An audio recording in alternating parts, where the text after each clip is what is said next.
Estamos en la Escuela de Cuadros, un programa de formación y de debate, un espacio en el que estudiamos textos y temas de la tradición marxista. Y hoy vamos a estar estudiando el pensamiento de Gramsci a la luz de la lucha y de la revolución soviética y sobre todo a la luz de la práctica y de la teoría leninista. Para eso nos acompaña Joan Tafalla, con quien hemos trabajado ya antes en varias ocasiones el pensamiento de Gramsci, y también nos acompaña Miriam Díaz del equipo de Escuela de Cuadros. Estamos aquí Chris Gilbert y mi persona Sira Pascual Marquina. Muy lindo, muy bonito estar de nuevo con Joan, pero antes de empezar con la conversa queríamos comentarles un par de cuestiones a las gentes que se nos juntan. Este es un programa temático, sin embargo hay un texto de Joan que nos guía en gran medida en relación a los contenidos que vamos a estar trabajando hoy. Y ese texto se puede descargar abajo, en el link que está abajo. Se llama Dos maestros de la vida, la relación entre Lenin y Gramsci.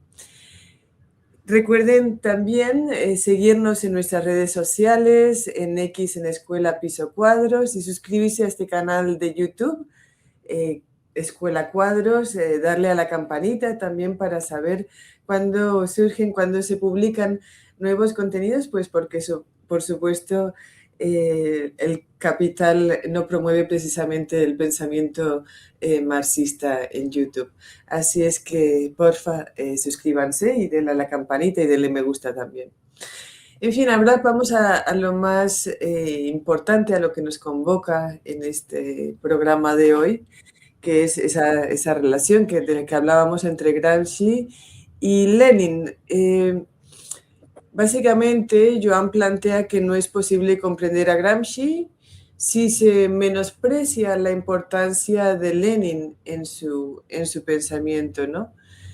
Y eso creo que es importante porque históricamente, pues a menudo se ha tratado de separar a estos dos grandes pensadores revolucionarios y eso ha tenido pues consecuencias algo problemáticas, como entre otras cosas, por ejemplo, el surgimiento del eurocomunismo. Pero bueno, lo primero, lo principal ahorita es ir entendiendo cómo a la luz de esa práctica y de esa teoría de Lenin, pues vamos entendiendo el pensamiento de Gramsci, cuál es la influencia que allí encontramos. Vamos contigo, Joan, y muchísimas gracias una vez más por estar aquí con nosotros. Gracias a vosotros por convocarme a esta charla, que creo que puede ser útil para alimentar el pensamiento estratégico de la izquierda, que últimamente está un poco, en fin, distraído, digámoslo así. Pues entonces, si quieres, yo creo que sería bueno que nos hagas allí en clave de introducción, bueno, que nos des algunas pistas generales por qué estamos juntando a estos dos pensadores en este programa. Sí, en primer lugar, de hecho, la recepción de Gramsci en España no conozco suficientemente en América Latina, ¿no? Aunque conozco el caso argentino un poco, pero la recepción de Gramsci en España fue muy tardía y sirvió inicialmente para alimentar lo que yo considero una desviación estratégica importante que acabó mal, que fue el eurocomunismo en España, ¿no? Esta fue la primera.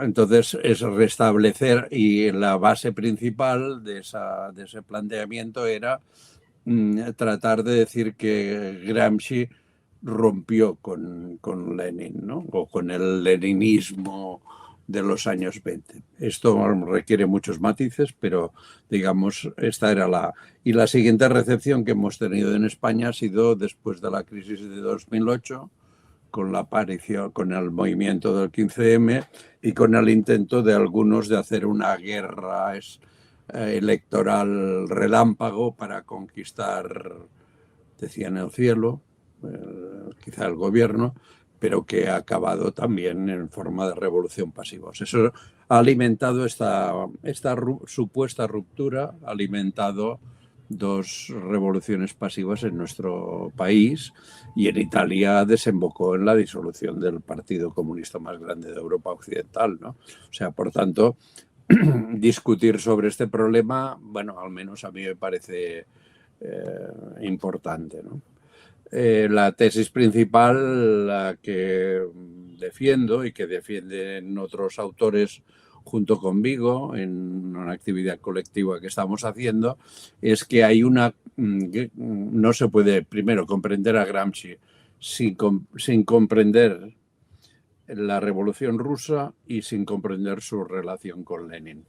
Comprenderla no como una supeditación, como una especie de discípulo, ¿no? En fin, no, es una relación mucho más compleja, pero no se puede explicar el pensamiento de Gramsci, incluidos sus cuadernos de la cárcel y la correspondencia de la cárcel, que es un complemento imprescindible, sin entender su relación estrecha con el pensamiento y con la obra de Lenin, que no quiere decir que fuese un dogmático en relación a Lenin, etcétera, pero sí que sin esa relación no se puede entender a Gramsci, según mi opinión, claro.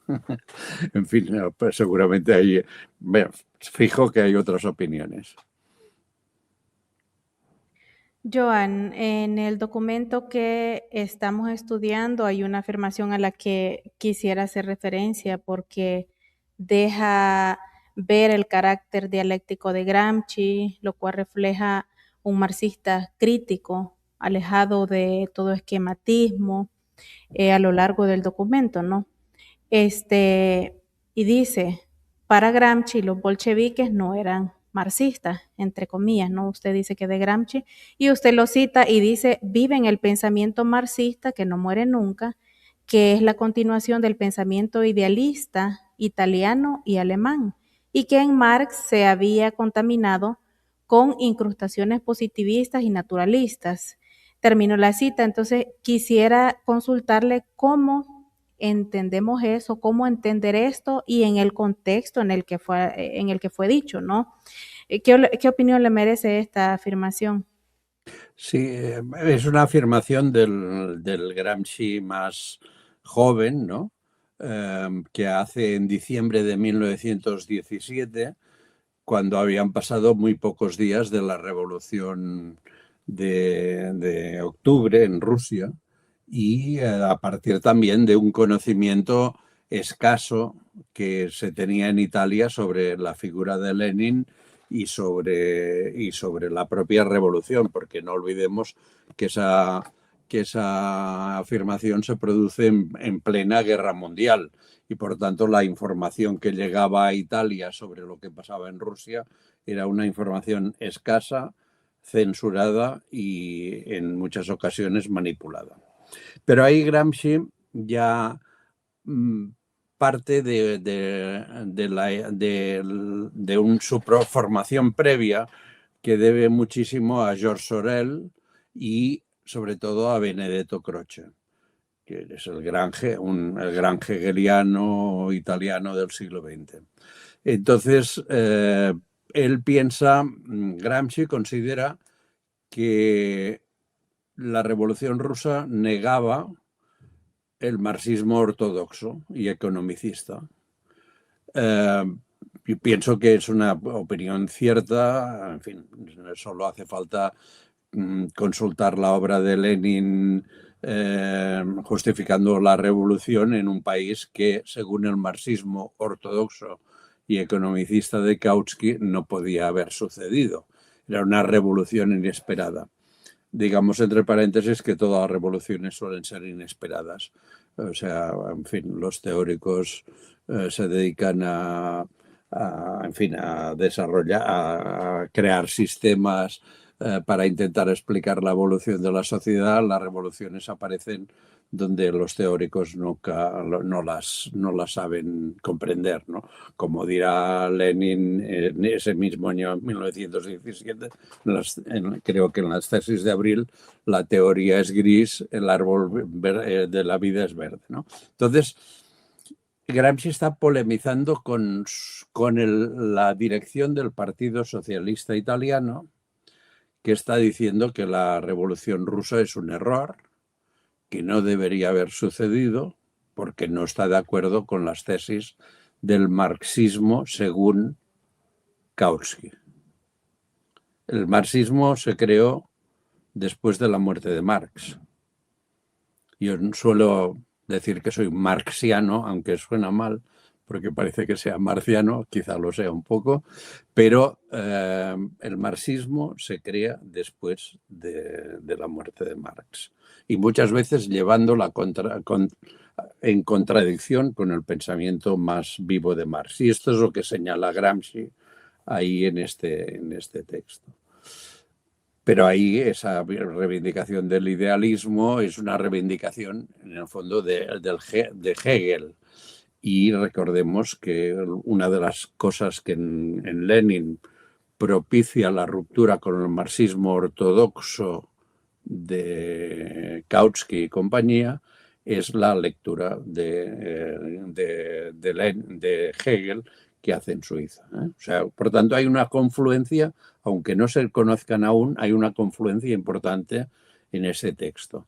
Más adelante, Gramsci matizará bastante este texto cuando la Revolución Rusa se vaya desarrollando. Quise comentar sobre este tema también. Obviamente, uno de los la idea de saltar, de tomar el cielo por asalto y no quedarse en marcos evolucionistas, ha tenido gran presencia en América Latina, sobre todo en Cuba.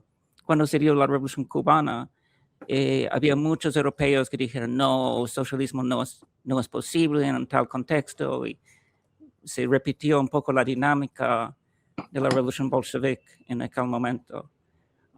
Pero quise enfocarme en otro tema que me parece de mucha actualidad, es el tema de traducción.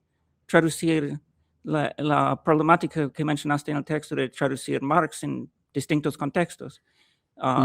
Gramsci como traduciendo el pensamiento de Lenin o Marx a su propio contexto.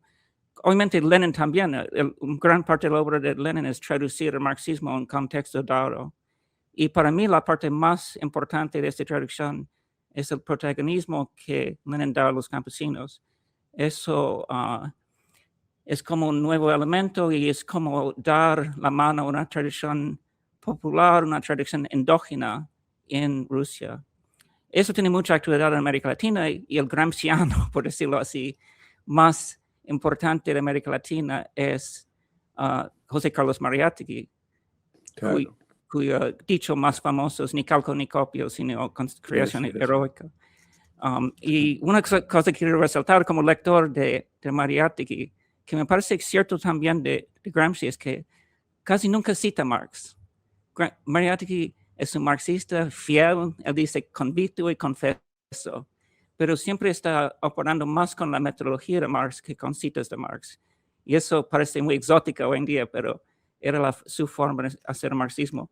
Me parece que es un tema de mucha actualidad, no solo por el tema geográfico, sino por el tema temporal. Ahora estamos 100 años después de la muerte de Lenin, casi igual con Mariátegui, casi un poco menos con Gramsci. Y el tema de cómo traducir el marxismo-leninismo al contexto actual en términos de tiempo. No sé si tienes algunos comentarios sobre este mega proyecto, ¿qué es la línea entre traducción y traición, ese tipo de cosas? Sí, el tema de la traductibilidad es un tema muy importante en los cuadernos. Ocupa muchas páginas, mucha dedicación por parte de Gramsci en la cárcel a este tema. Y este tema, tiene un origen muy claro. Gramsci asistió al 4º Congreso de la Internacional Comunista Previamente, unos días antes, tuvo una entrevista larga con Lenin. Es un acontecimiento que se suele ignorar, pero, digamos, tenían una enorme coincidencia de planteamientos. Y entonces Lenin mismo, en su discurso, en su breve discurso en el cuarto congreso, ya estaba muy enfermo. Esto es noviembre del 22. Sabemos que a partir de marzo del 23 Lenin ya no escribirá más, ¿no? Porque estará gravemente enfermo. Cuando habla al Congreso, habla de que habían aprobado en 1921, en el tercer Congreso de la Internacional, un año antes, una resolución que, cito, dice Lenin, es una resolución sobre la estructura orgánica de los partidos comunistas y los métodos y el contenido de su tarea. Sigue Lenin. La resolución es magnífica, pero es rusa casi hasta la médula. Es decir, se basa en las condiciones rusas. Casi ningún extranjero podrá leerla. Primero, es demasiado larga, consta de 50 o más puntos. Hemos cometido un gran error con esta resolución, es decir, nosotros hemos levantado una barrera al camino de los partidos comunistas. Y dirá que ha sido perfectamente traducida, pero que no se puede traducir a la realidad. O sea, como texto ha sido bien traducida en los diferentes idiomas, pero como contenido no se puede traducir a otras realidades que son diferentes. Y de ahí, pues, Gramsci lo recogerá y se planteará, digamos, los problemas de la traductibilidad entre las culturas, entre las realidades nacionales diferentes, incluso entre las diferentes generaciones, las experiencias. Tú has dicho, hace 100 años murió Lenin, Gramsci murió hace 80, en fin, 90. Cómo traducir esos textos de los clásicos a la actualidad, pero no cómo traducir lingüísticamente, sino políticamente, ¿no? Y este es uno de los problemas enormes que tenemos sobre la mesa, ¿no? ¿Son traducibles las propuestas surgidas en otras fases de la historia? ¿Es posible la traducibilidad entre expresiones debidas a fases civilizatorias diversas? Gramsci piensa que sí, pero que se tienen de cumplir algunas condiciones, ¿no? Y dirá, por ejemplo, en la medida que estas fases son cada momento de desarrollo de la otra y por lo tanto se integran mutuamente, o si una expresión dada puede traducirse mediante los términos de la fase anterior. Parece que justamente se podría decir que solo en la filosofía de la praxis, que es la expresión que usa Gramsci para definir el marxismo, la traducción es orgánica y profunda, mientras que desde otros puntos de vista a menudo es un simple juego de esquematismos genéricos. Cierro aquí, pero podremos continuar discutiendo sobre este tema que a mí me parece capital, porque si no, ¿para qué sirve a pensar en Gramsci o en Lenin cuando son gente de otro siglo, de otra experiencia, de otras realidades? Creo que nos sirve porque sí es posible traducir sus planteamientos a la realidad actual. El segundo punto, lamento extenderme, es el que has planteado sobre Mariátegui. Es una convergencia tremenda entre el pensamiento de Mariátegui y el de Gramsci. La realidad campesina, el tema de la religión, en fin, el tema de la no copia, no la traducción mecánica, sino la traducción, digamos, en su complejidad de la propuesta revolucionaria, que en América Latina no fue comprendida en su momento por parte de los partidos comunistas, ¿no? En fin, y eso. Yo recuerdo la primera vez que oí a Fidel Castro, siendo muy joven, en la clandestinidad, en un cineclub en Barcelona, que pasaron un documental del Instituto Cubano del cine. Había una manifestación del 1 de mayo en La Habana, debía ser el año 69 o 70. El pase era clandestino, llegaba aquello clandestinamente en el tardo franquismo. Y recuerdo la frase que me impactó muchísimo y que continúo pensando que es absolutamente actual, de Fidel Castro. Decía, como haciendo una broma, copiar en las revoluciones es como copiar en un examen. Es decir, podrás aprobar el examen, pero no has aprendido nada, ¿no? Esta, cuando la leí en Mariátegui, la revolución no como copia ni calco, sino como creación heroica, o sea, en fin, me pareció una convergencia también tremenda, ¿no? Los temas de Mariátegui y de Gramsci son tratados, no se conocieron entre ellos, pero Mariátegui estuvo en el Congreso de Livorno de la creación del Partido Comunista Italiano.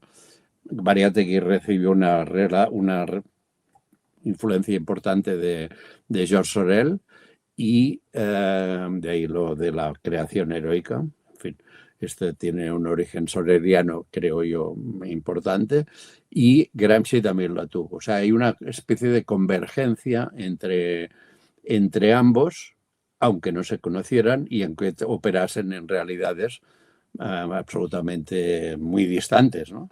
Tanto no solo es geográficamente, sino tal. Pero la presencia del campesinado en ambos casos es un problema principal que los dos pensaron, no mecánicamente como Codovilla, por ejemplo, sino, en fin, tratando de estudiar, de hacer análisis concreto de su realidad concreta. La cuestión de la traducibilidad es de una importancia enorme, incluso dentro de un proceso revolucionario como el proceso bolivariano. La traducibilidad, por ejemplo, del propio pensamiento de Chávez, su vigencia para nosotros está clara, pero la traducibilidad en diferentes momentos históricos también requiere, digamos, de trabajo colectivo, de reflexión colectiva, para que, por ejemplo, las generaciones más jóvenes, digamos, que se sientan interpelados y partícipes del pensamiento de Chávez, del pensamiento revolucionario de Chávez. Entonces, yo creo que este tema sí que ciertamente es muy importante para las corrientes revolucionarias, para los marxistas. Pero bueno, yo quería ir a otro tema donde se juntan de una forma muy potente Gramsci y Lenin, que es el tema de la hegemonía, ¿no? Claro, generalmente se plantea que Lenin, digamos que quizás sería interesante que plantees cuáles son algunas desviaciones de estas lecturas gramscianas. Creo que eso sería como bastante importante, ¿no? Pero aquí un poco rapidito, una de las interpretaciones es que, bueno, Lenin trabaja la cuestión del poder, es el tipo duro de la revolución, y Gramsci es el tipo que le va a las cuestiones de la cultura, que toca cuestiones más cercanas, más íntimas, que no es un tipo tan duro. Digamos que eso es una sobresimplificación de algunas de las aproximaciones que hay a Lenin, pero sí que me gustaría escuchar tu síntesis, a Gramsci y a Lenin, pero sí que me gustaría escuchar tu síntesis sobre los problemas en estas desviaciones. Y luego, de allí, para que vayamos a la cuestión de hegemonía, que generalmente se identifica Gramsci con hegemonía, pero claramente Lenin también trabajó el tema de la hegemonía porque es fundamental para la revolución. Sí, a ver, en Lenin hay dos momentos importantes en el que se plantea el tema de la hegemonía. De hecho, es una discusión que estuvo presente en el bolchevismo antes de la revolución y sobre todo por aportación de Lenin. Lenin parte de que la clase obrera, el proletariado, para llegar a ser clase dominante y dirigente, tiene de conseguir la hegemonía. ¿Bien? llega a decir en 1910, en una polémica, que si quien rechace el concepto de hegemonía hace que la clase quede limitada al sindicalismo, al tradeunionismo, a la fase, lo que Gramsci llamaría la fase económico-corporativa de la clase, ¿vale? Esto ya es anterior a Lenin, pero Lenin, además, la Revolución Rusa nadie la esperaba, ni el propio Lenin. En enero del 17, a principios de enero, le dice en una escuela de formación de los jóvenes socialistas suizos, les dice que él no verá la revolución, ¿no? En fin, y la revolución estalla. La revolución estalla, en las tesis de abril, Lenin propicia un planteamiento que se basa en la idea de hegemonía, la capacidad de dirección política antes de tomar el poder y también de dominio. O sea, para Lenin la hegemonía es dirección más dominio, las dos cosas. Y para Gramsci también. O sea, hay numerosísimas citas que se podrían traer aquí de los cuadernos en las que se resume la idea de hegemonía como dirección política y dominio. Es decir, también en algún momento viene a decir consenso acorazado de coerción. Entonces, las teorías eurocomunistas o las que han querido transformar a Gramsci en una especie de apóstol del populismo obvian el elemento de la coerción, es decir, de la teoría marxista del Estado, ¿no? En fin, Gramsci no olvida esto nunca y Gramsci parte de la reflexión, si bien el mismo Lenin en El Estado y la Revolución hace un planteamiento que, si lo vemos en sus artículos finales sobre el tema del Estado, se matiza muchísimo. En Gramsci hay el mismo proceso. De su artículo Democracia Obrera de 1919 o de otro que publica pocos días después que se llama La conquista del Estado, a la riqueza de su análisis sobre el Estado, pues en fin, hay una evolución. ¿Por qué? Pues porque la Revolución Rusa ha estallado, pero la Revolución Rusa ha encontrado barreras muy importantes. Entonces, para mí, Lenin se da cuenta en sus artículos finales sobre la cooperación, más vale poco pero bueno, en sus propuestas para el tema del control de la burocracia y todo esto, se da cuenta que han conquistado el poder, como hablando del núcleo duro del Estado, pero que están lejos de tener la hegemonía. ¿Vale? Entonces, Gramsci parte de este planteamiento para desarrollar sus propuestas de hegemonía, o sea, sus desarrollos sobre el estudio del Estado y de la hegemonía, es una cuestión estrechamente relacionada.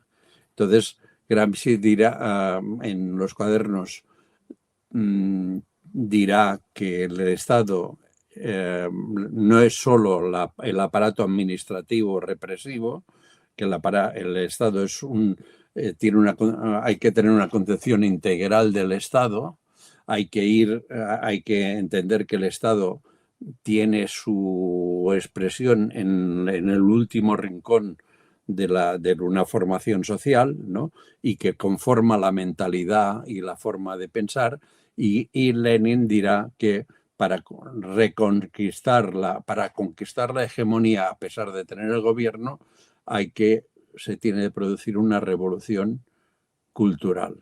Nada que ver con la revolución cultural china, ¿no? O sea, la que concibe. Y piensa Lenin que tardarán 15, 20 años a que el conjunto de la población se hayan producido los cambios antropológicos necesarios para construir el socialismo, ¿no? O sea, en fin, eso quiere decir que ambos tienen la capacidad de no agarrarse a los esquemas, sino de desarrollarlos a partir de la reflexión de la práctica, ¿no?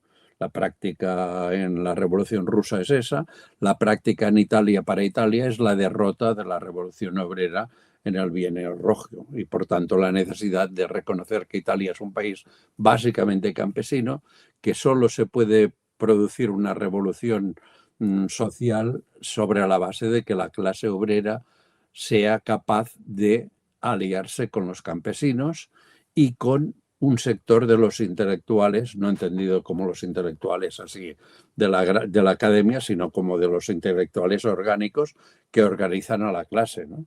En fin, entonces esto es densificar un poco, no un poco, bastante, la reflexión sobre el Estado y la hegemonía. Y en esto la relación entre Gramsci y Lenin es, desde mi punto de vista, es estrecha, ¿no? O sea, Gramsci irá más lejos porque tendrá más tiempo para reflexionar al respecto.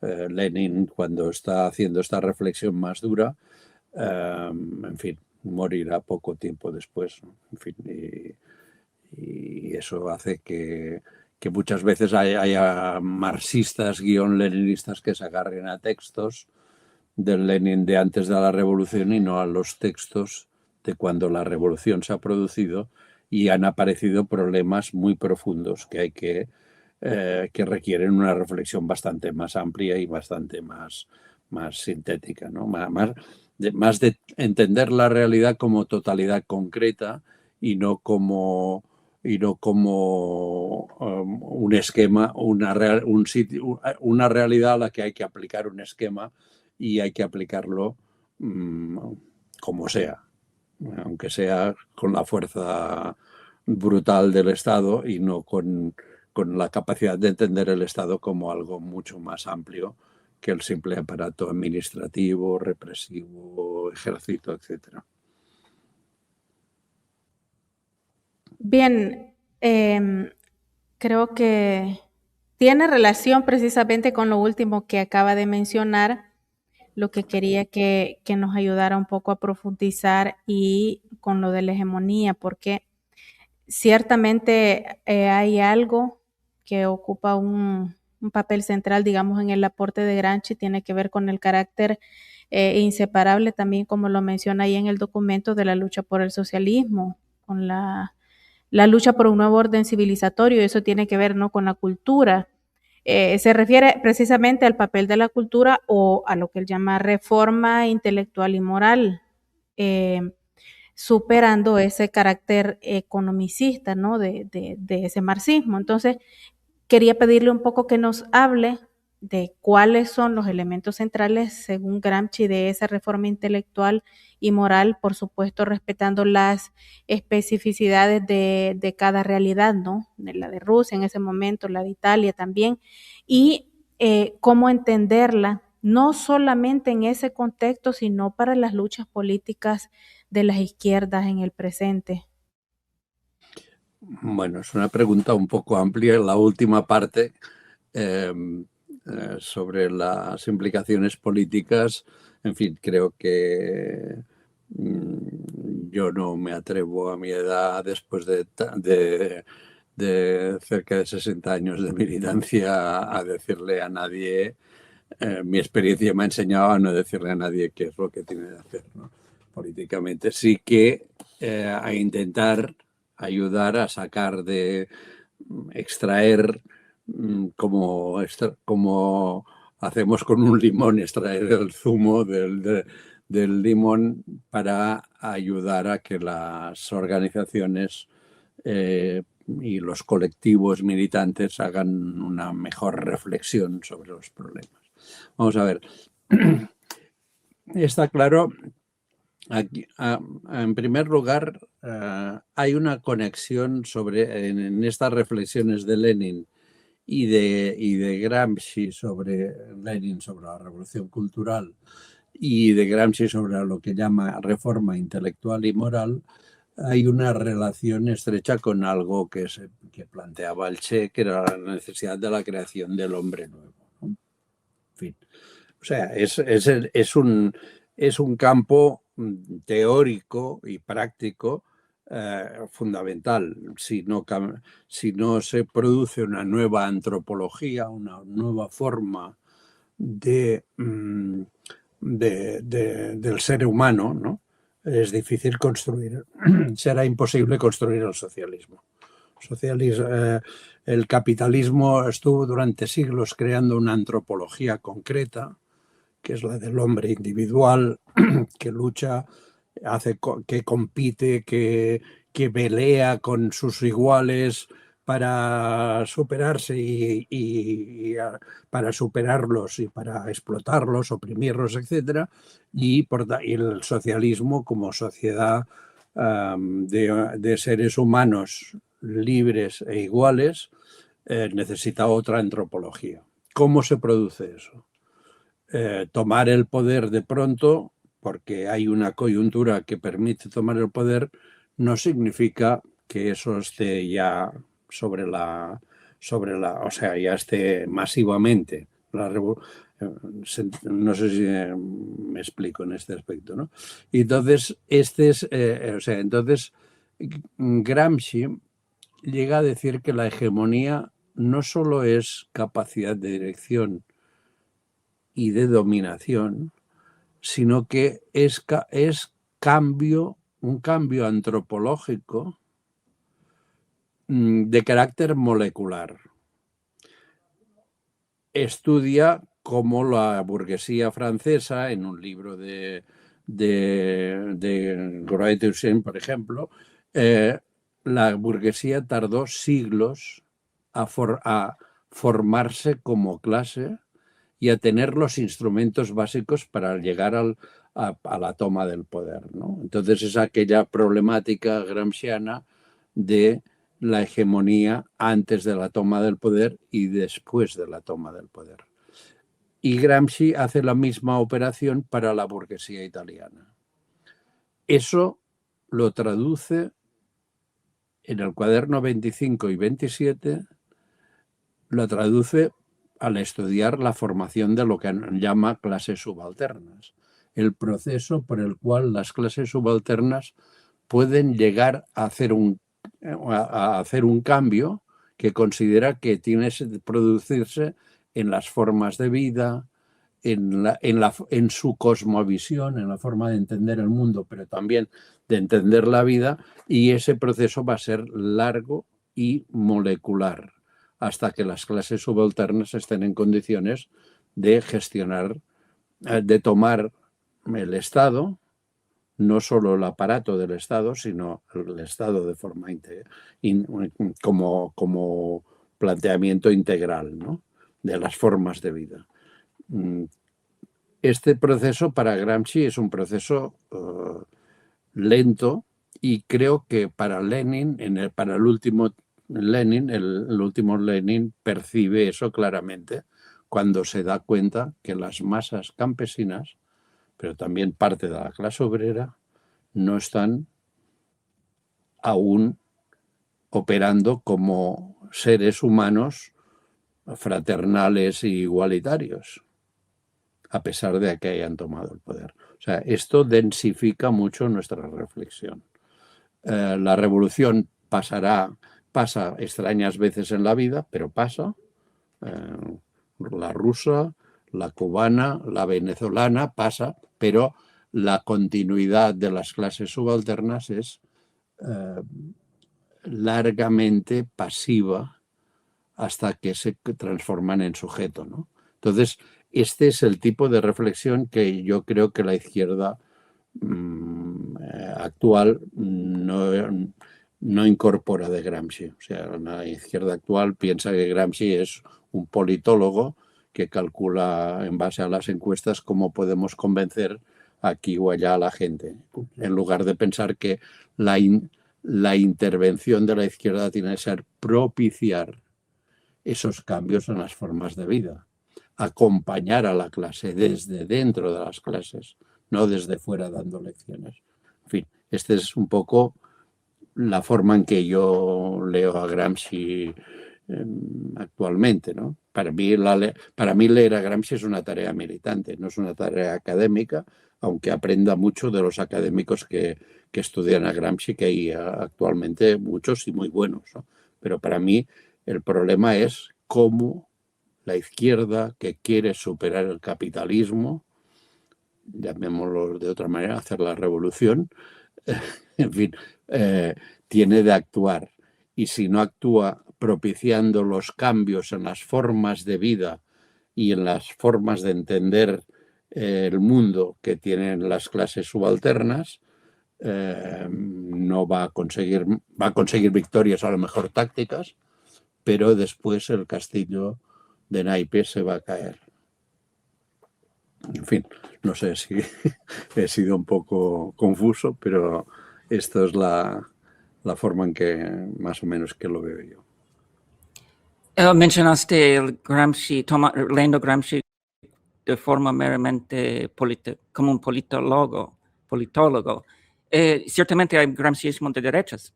Hay gente que toman el concepto de hegemonía y lo sacan de cualquier proyecto revolucionario y construyen, creo que muchos de la derecha, incluso la autoderecha, hoy día aplica bien el gramscianismo de derechas. Pero volviendo a otro tema, yo quiero lanzar una hipótesis que se me ocurrió ahorita, que parece que Lenin tiene mucho más actualidad hoy en día que Gramsci en cierto sentido específico, porque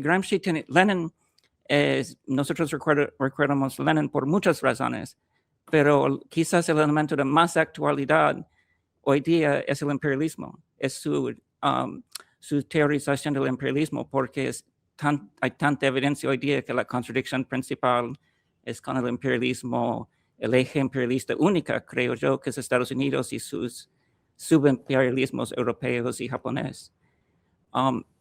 Entonces, Gramsci parece que su pensamiento, su reflexión sobre el imperialismo es mucho más escueta, aunque sí hay algo, porque parece que Gramsci reflexionó sobre el imperialismo italiano, que fue un imperialismo abiertamente fascista, y eso sí tiene actualidad, porque el imperialismo norteamericano hoy día ha asumido una cara abiertamente fascista. Hace poco Marco Rubio hizo un discurso defendiendo los conquistadores, lamentando los movimientos anticoloniales y como que habló de resurreccionar la edad de Colón, de Cristóbal Colón. Entonces eso es muy parecido al Duce, ¿no? Por no hablar del Führer.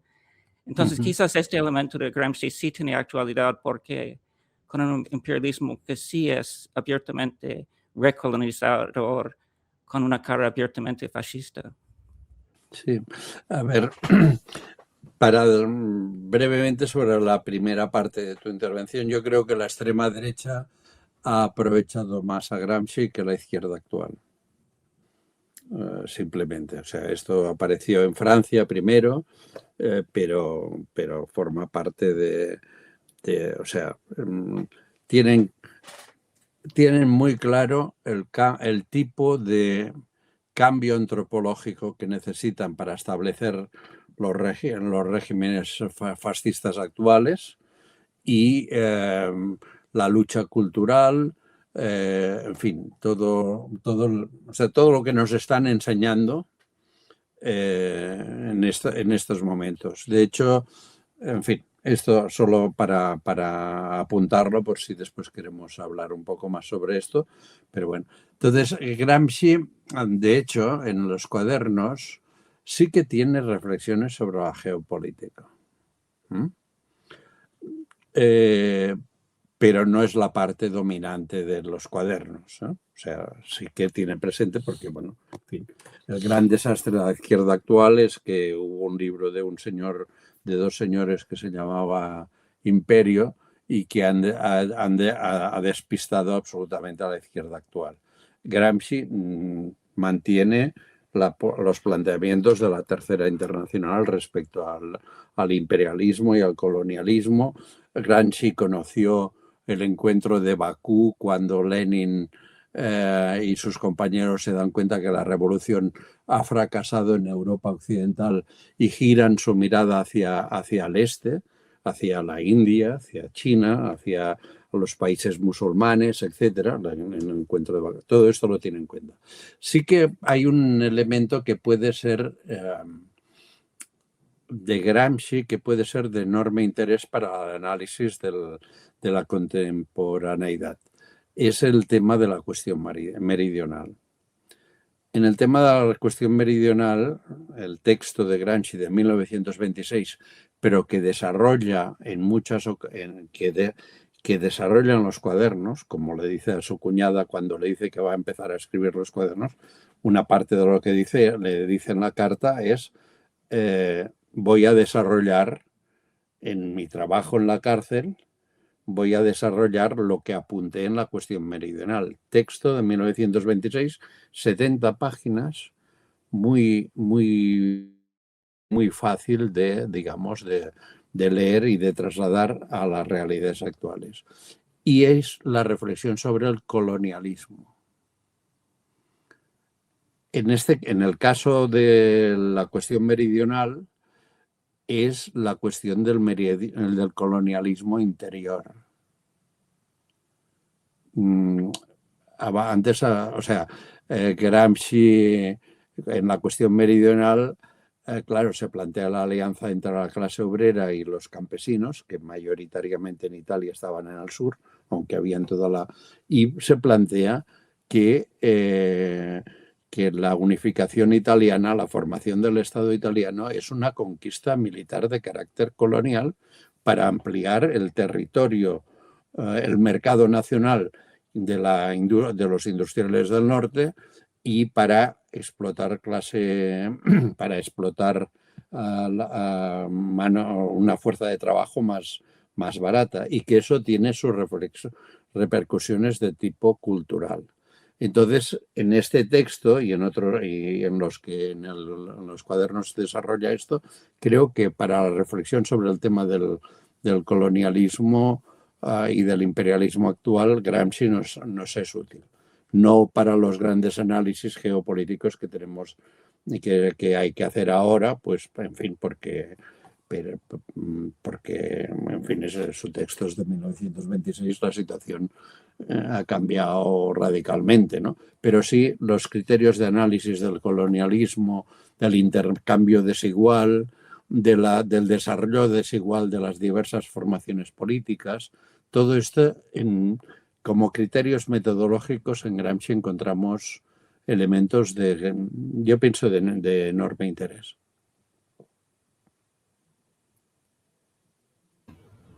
Uno de los temas que es identificado con Lenin, pero sobre el que también trabaja a fondo Gramsci, es el tema del partido, ¿no? Y Gramsci lo hace con un texto, El Príncipe Moderno, que es parte de los cuadernos de la cárcel. Y allí sería interesante porque es un texto que quizás tampoco es de lo más difícil de los cuadernos de la cárcel, pero definitivamente no es un texto fácil. Pero en una lectura uno puede ver claramente que está hablando, que su concepción del partido es una concepción pues muy cercana, sino la misma a la concepción que tiene Lenin del partido. Claro, no que no haya que hacerle un proceso de traducción al presente. No estoy diciendo, digo, en ese momento las lecturas sobre el partido son las mismas. Yo creo que sigue siendo importante leer a Lenin y a Gramsci sobre el partido, pero yo sí que creo que hay algunas cuestiones sobre el partido que hay que actualizar desde el presente. Pero sin venirnos al presente, si nos podrías hablar de, digamos, que las afinidades, los elementos que se juntan en las visiones sobre el partido de los dos pensadores revolucionarios. Bueno, en primer lugar, a mi modo de ver, cuando se creó el marxismo-leninismo en los años 24, 27, 28, se hizo una reducción en muchos aspectos del pensamiento de Lenin. Es una discusión, toda una discusión en la que no voy a entrar ahora, pero creo que sí que todos o podemos estar de acuerdo en que es una reducción. Durante muchos años, durante todo el siglo XX o gran parte del siglo XX, muchos de los partidos comunistas han reducido la teoría de Lenin sobre el partido al texto al quehacer de 1902 y a una visión muy reductiva de esta lectura, olvidando, por ejemplo, el capítulo 2 en el que habla sobre el papel de la espontaneidad de las masas como un elemento necesario y inicial para después desarrollar un proceso más profundo, ¿no? El texto está hecho en una época de clandestinidad en Rusia. Los criterios de organización en la clandestinidad no son los mismos que en la legalidad. Cuando llega 1905, la revolución de 1905, Lenin modifica, como no podía ser de otra manera, porque no era un dogmático y aún menos de su propia obra. En fin, análisis concreto de la realidad concreta. En sus obras después de 1905, la revolución democrática, en fin, las dos tareas de la socialdemocracia en la revolución rusa, expone otra teoría del partido. En fin, la modifica. La modifica en 1917, cuando sus compañeros, en abril del 17, cuando sus compañeros están anclados en las teorías anteriores sobre el partido y la revolución, llega en abril, se queda en minoría, pero al final los convence de que el partido tiene de ser capaz de archivar parte de su programa para aceptar el programa que mueve a las masas y que está produciendo la revolución. Y por tanto que el partido no es solo algo externo a la clase, como había dicho Kautsky o él mismo en 1902, sino que el partido es parte de las masas, parte de la clase que vive, experimenta el proceso revolucionario desde el interior de la clase. Y ya no digamos cuando toman el poder y el partido se llena de oportunistas y empieza de gente como era el partido único, pues los que querían hacer carrera se metían en el partido. Y es en la época de Lenin que hay un par de purgas importantes. Esto está trabajado en un libro muy importante de un marxista italiano, ya me vendrá el nombre. O sea, las concepciones del partido en Lenin es una concepción dinámica, ¿vale? No es lo de 1902. Y en Gramsci pasa lo mismo. El mismo Lenin, que en el cuarto congreso dice que lo que han aprobado en el año anterior, en el tercer congreso internacional, en el cuarto congreso internacional, les dice que no sirve para las realidades complejas de cada una de las sociedades. Y entonces Gramsci parte de esta reflexión. El carácter de los partidos comunistas que se fijó después de la muerte de Lenin, como decía antes, es una reducción del pensamiento de Lenin, una congelación del pensamiento de Lenin.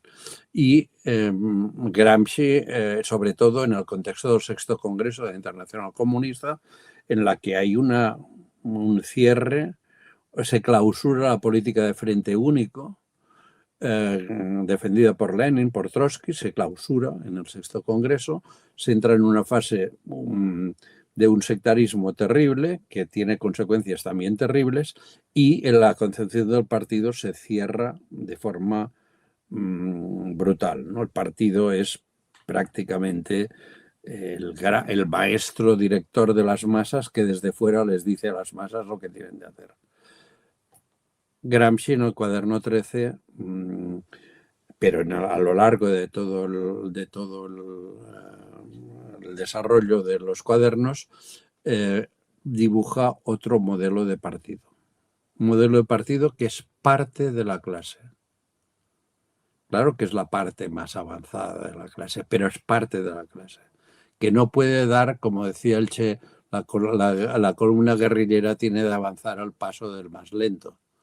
Es decir, tiene de estudiar el sentido común conocer el sentido común de la gente, elaborar la experiencia colectiva de las masas en la lucha de clases y dar cada uno de los, y permitir dar cada uno de los pasos que en cada fase de la lucha se puedan dar. No distanciarse como, en fin, como una élite desconectada de las masas, ¿no? Entonces Gramsci pues plantea todo y plantea que el partido, no entro en explicar por qué lo llama príncipe moderno porque sería demasiado largo, pero sí, si queréis podría explicar un poco, que el partido es el suscitador de la reforma intelectual y moral. Es decir, es el que de cada experiencia colectiva de las masas en el proceso revolucionario trata de trabajar más a fondo, más allá de la táctica de que, bueno, esto ha fracasado, vamos a cambiar de política, trata de suscitar ese cambio antropológico a través de la práctica de la gente en sus organizaciones de masas, ¿no? El desarrollo incluye todo el aparato cultural que tiene de desarrollar un partido, que bueno, pues es el que explica para la Italia de los años 30, pero que a partes pueden inspirar prácticas actualmente, ¿no? Por tanto, digamos, la reflexión de Gramsci sobre el partido se vincula a la experiencia de la Revolución Rusa y al hecho y al último Lenin, pero desarrollándolo en unas condiciones de una derrota terrible, que es el movimiento obrero italiano que ha sido derrotado y que se ha instaurado el fascismo. Y el fascismo sí que está haciendo una modernización. El fascismo italiano no es la reacción clásica como el carlismo en España o como los monárquicos borbónicos en la misma Italia. El fascismo es un intento del gran capital de modernizar la sociedad y de producir un cambio antropológico en la forma de ser de la gente. Y el fascismo trabaja todos los aspectos de la vida cotidiana de la gente, intentando moldear un tipo de persona humana, digamos, adecuada para esa forma de dominación. No es solo la brutalidad. El fascismo es brutal, absolutamente. Pero el fascismo intenta cambiar el conjunto de la mentalidad y de la psicología difusa de las masas, ¿no? En fin, entonces, contra eso, el modelo de partido que desarrolla Gramsci en los cuadernos tiene en cuenta esta realidad. Y le plantea al partido que no se trata solo de la relación clásica en la socialdemocracia entre partido y sindicato y poca cosa más, sino que lo que el partido tiene de suscitar ese cambio en la psicología de las masas y tiene de hacerlo sobre la base no de predicar desde fuera, sino de organizar a las masas desde dentro del propio movimiento de las masas. Bueno, esto podría, si lo dejamos aquí con 4 citas y no sé qué, pues en fin, sería una reflexión talmúdica sobre lo interesante que era Gramsci o lo que sea. No, pero sí que a nivel metodológico sí que nos propone elementos de actualidad a la hora de trabajar. Yo creo que vosotros en Venezuela, con todo el tema de las comunidades de base y todo esto, estáis trabajando cosas en esa orientación, ¿no? En la creación de una nueva forma de vivir y de la difusión de una nueva concepción del mundo que no sea solo porque la vanguardia revolucionaria predica desde fuera a las masas que son tontas, inútiles y no tienen ninguna capacidad, pero tiene que venir alguien a ilustrarlas. Se trata de estar dentro y de proceder y de difundir, de ser el elemento motor de esa nueva concepción del mundo, pero desde dentro de la experiencia de la gente, ¿no? En fin, creo que el cuaderno 13 es breve, se puede coger separadamente y dedicarle una sesión porque tiene, a nivel metodológico y de criterio, ¿no? Tiene una enorme riqueza que podría ser útil para hoy. Aunque yo no veo que haya mucha gente que reflexione sobre eso hoy en día, pero bueno, en fin, eso es otro tema. En la realidad española y europea occidental, ¿eh? No intento, no conozco suficiente vuestra realidad como No, para en realidad, dar ninguna opinión. en realidad lo que dices es cierto, va Miriam ahorita, pero quería decir algo breve. En realidad lo que dices es cierto, por un lado, efectivamente, digamos que la construcción comunal en el territorio realmente está muy vinculada a todas estas reflexiones. O sea, la construcción es por la clase trabajadora, por la gente en el territorio. Por supuesto que hay liderazgos y también hay vanguardias. O sea, lo uno, ni para Gramsci ni en el presente, lo uno quita lo otro. Pero tomamos la de hacer el cuaderno número 13 más adelante, que lo hicimos hace muchos años con otro compañero y creo que necesitamos retomar ese texto. Pero bueno, va Miriam, va la compañera Miriam. Gracias. La verdad, una breve mención porque la última que acaba de decir, pues no está para nada alejado de nuestras realidades, lo voy a decir de esta manera. Y bueno, rápidamente, un 8 de noviembre, ¿no? De 1926, 20 años, 4 meses y 5 días de prisión, ¿verdad? En su alegato final decía el fiscal fascista ante el tribunal, hay que impedir a este cerebro pensar durante 20 años. Creo que es muy importante mencionar eso porque precisamente en algunos meses van a ser 100 años de este acontecimiento, ¿no? Y nos debe llevar a los esfuerzos de izquierda a pensar profundamente sobre la necesidad de recuperar la capacidad de pensar, de volver, y no es que lo hayamos asumido así, por supuesto, pero creo que es importante traerlo a este espacio, ¿no? Como usted decía, para contribuir a provocar ese cambio antropológico en la forma de ser de la gente. Y bueno, que esto demuestra la importancia del pensamiento, porque pensar siempre ha sido una amenaza para el sistema, entonces creo que es válido traerlo a la reflexión. Sí, efectivamente. El fascismo nos engañaba. Mussolini conocía bien a Gramsci, reseguía lo que estaba haciendo en la cárcel y, en fin, sabían que, o sea, ellos querían crear un orden nuevo, fascista, ¿no? Con un nuevo tipo de persona humana, con un tipo, y eso al servicio del imperialismo, del colonialismo interior, todo esto, ¿no?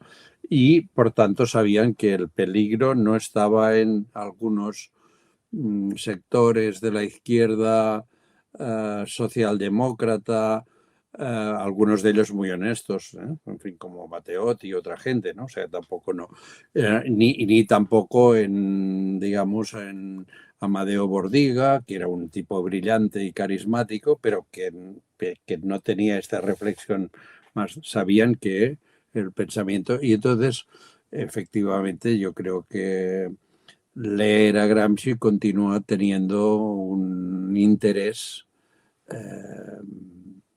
clave para nosotros, sobre todo a nivel de criterio, y a nivel metodológico, ¿no? O sea, ese análisis molecular de lo que pasa en la sociedad, de cómo está cambiando los modos de entender las cosas por parte de la gente. El fascismo lo está haciendo ahora. En fin, o sea, tienen la capacidad de interpretar los temores,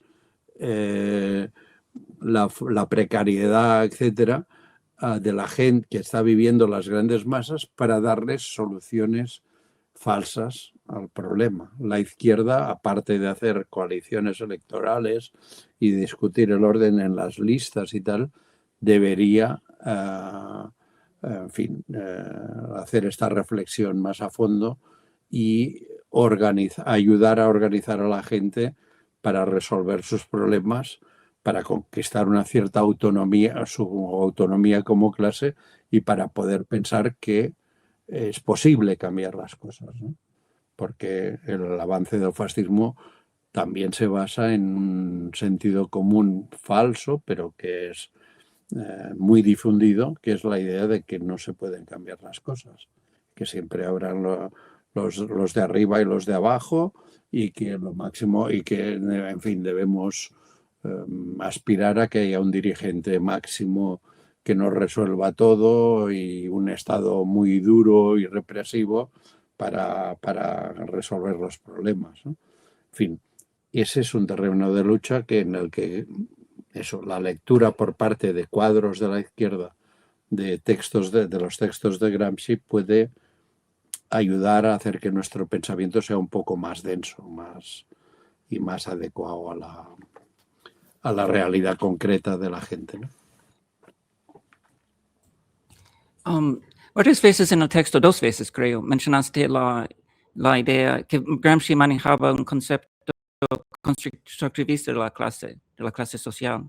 Sí. Y eso me parece como no es propiedad privada de Gramsci, sino toda una tradición del marxismo que me parece que es de mucha actualidad, aunque en algunos contextos parece que la juventud piensa que está pasado de moda y han vuelto a posiciones muy como si la clase fuera una cosa meramente económica, quieren una clase trabajadora desnuda de sus diferentes aspectos culturales. Me parece muy peligroso. Quiero decir algo en honor a Chávez un poco, porque Chávez, eso fue central a la visión de Chávez, la visión constructivista de la clase, es obvio en su defensa del bolivarianismo con el aspecto de la clase obrera en Venezuela.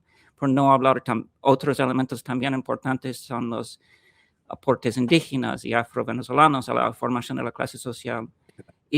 Pero he visto que quizás en el contexto de Europa, la idea de construcción, mucha de la juventud lo ve como una desviación culturalista y han vuelto a posiciones muy esquemáticas. Y se notan las consecuencias. Se notan las consecuencias porque pasan a ser eurocéntricos, porque empiezan a menospreciar, por ejemplo, el elemento religioso que entra en la clase social en muchas partes del mundo. Obviamente estoy hablando de movimiento socialista, de GKS, que también en tu contexto su tendencia es menospreciar el elemento nacional, la catalanidad o en el País Vasco, la lucha histórica del pueblo vasco.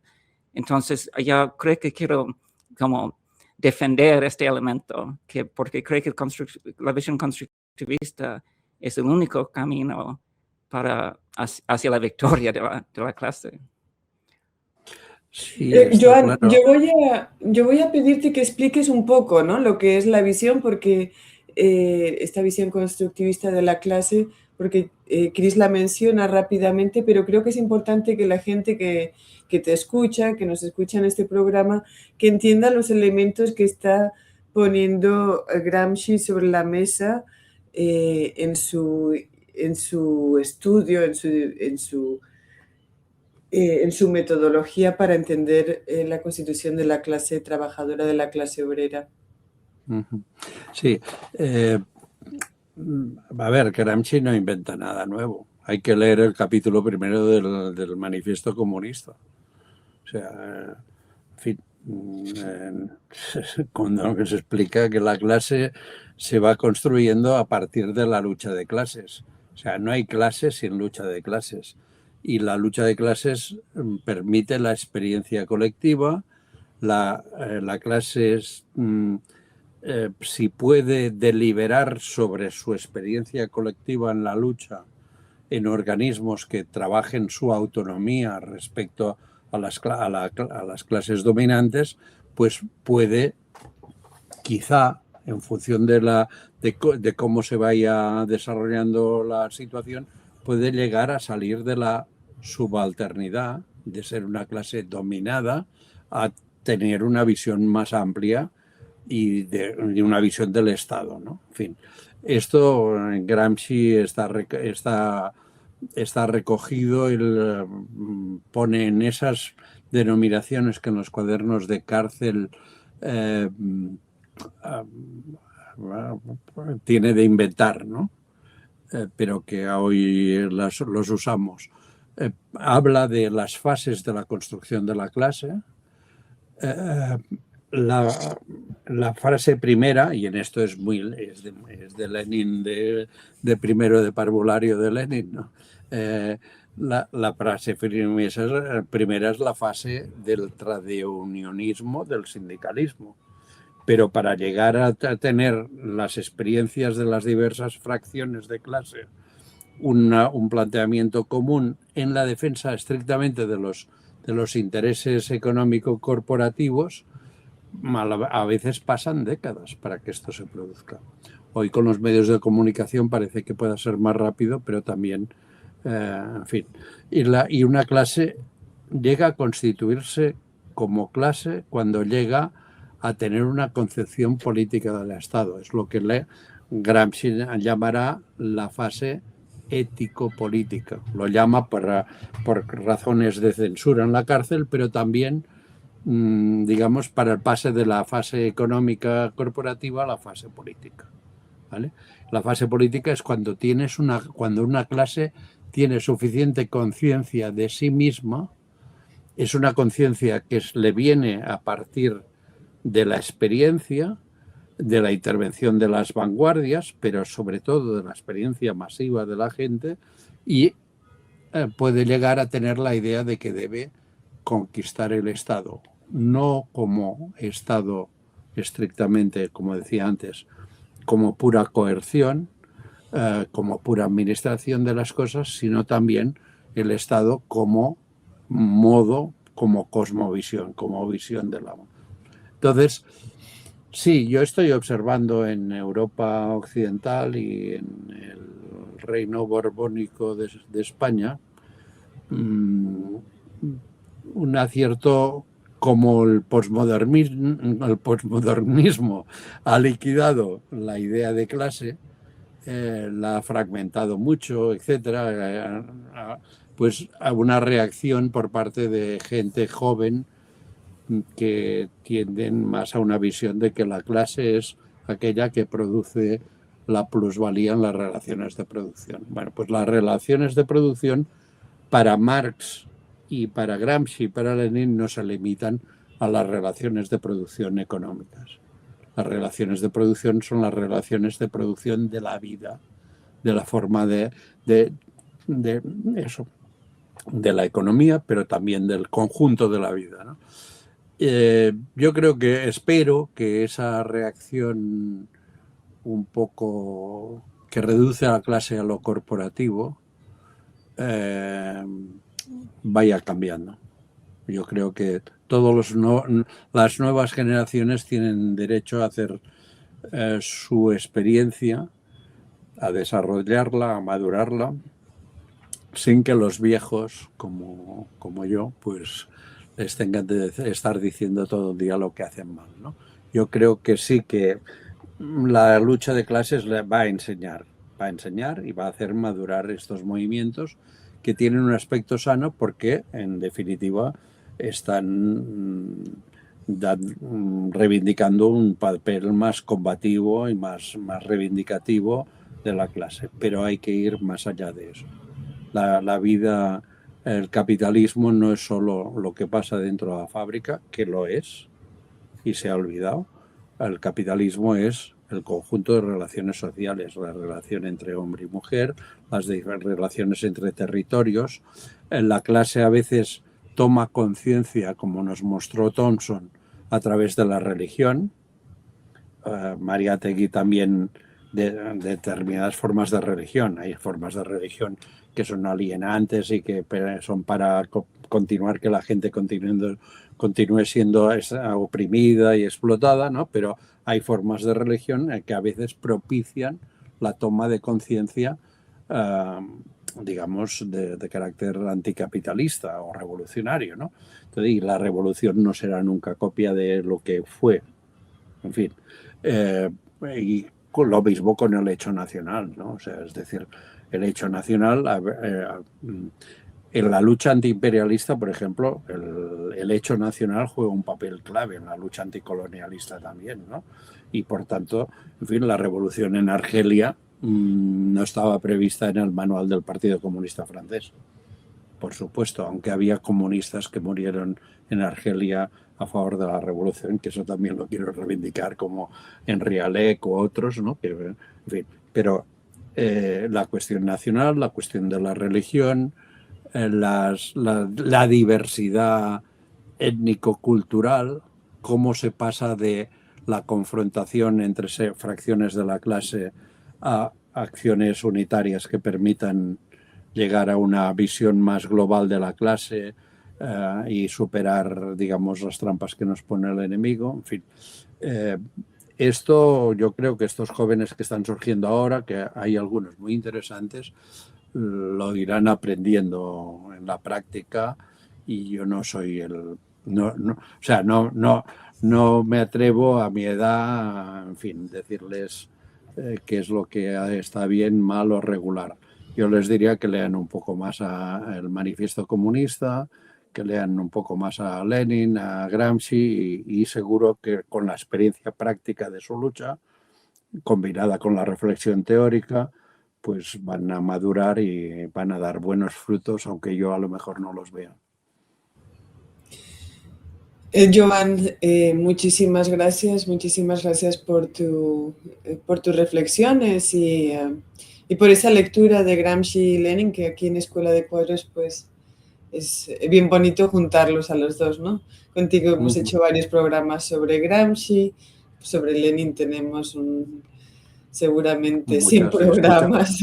Sí, entonces, muchos de ellos y me han servido para mi reflexión. Entonces, bien bonito juntar a estos dos revolucionarios teóricos. Así es que nada, nos encontraremos pronto en un nuevo programa de Escuela de Cuadros. Recuerden a los compañeros y compañeras que nos están viendo que pueden descargar el texto que nos guió en el programa de hoy, el PDF lo pueden descargar. Recuerden de nuevo también seguir Escuela de Cuadros en Twitter y en YouTube, darle a la campanita, darle me gusta para luchar contra esos algoritmos del capital. Y bueno, de nuevo, muchísimas gracias a Joan y también a Miriam del equipo de Escuela de Cuadros, de Chris Gilbert y de mi persona, Sira Pascual Marquina. Nos veremos en un próximo espacio de formación y de debate muy prontito. Venga, un abrazo. Hasta luego.